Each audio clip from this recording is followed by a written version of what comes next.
तर मित्रांनो, मी अशा ठिकाणी आलो आहे की जिथं मला शांतता मिळते. पुतळा उभा आहे, तो आहे स्वामी विवेकानंदजीचा. स्वामी विवेकानंदजी असे व्यक्ती होते का ते युवकांना प्रेरणा देत होते आणि जगण्याचा मार्ग दाखवत होते. त्याच्या युगात एवढं टेन्शन येते का समजत नाही का जीवन कसं जगावं.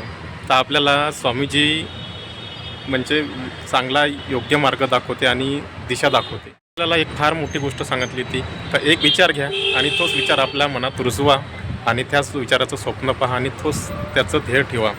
म्हणूनच आपण धावपळीच्या युगात आपण काय करत आहे का 10 गोष्टी एकाच वेळेस करायला पाहून राहिलो. त्यामुळे 10 गोष्टी काय एक गोष्टही आपली त्यातली सक्सेसफुल होत नाही आहे. त्यामुळे आपण स्वामीजीच्या विचाराच्या मताने जर चाललो तर नक्कीच आपल्याला यश आणि आपलं ध्येय जे आहे ते नक्कीच आपल्याला मिळू शकते.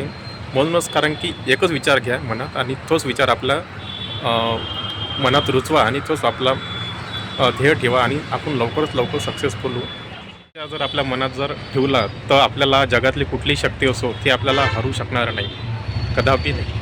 त्याचा प्रसंग एक तुम्हाला सांगायचा वाटतो कारण की तो मला खूप आवडते. काशीमध्ये असताना स्वामीजी त्यांच्या मागं माकडं लागली होती आणि माकडं लागली तर स्वामीजी पळत होते.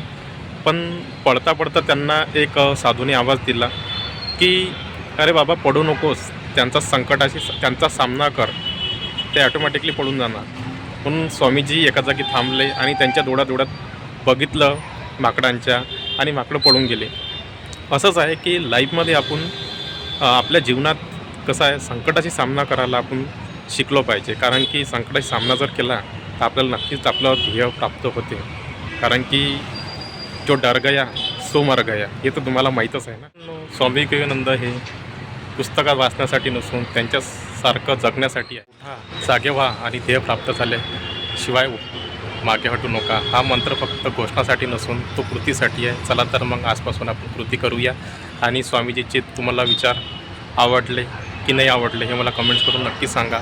आणि तुम्ही स्वामीजींचे कुठले कुठले विचार घेता हे मला कमेंट्समधून नक्की सांगा. धन्यवाद. नमस्कार.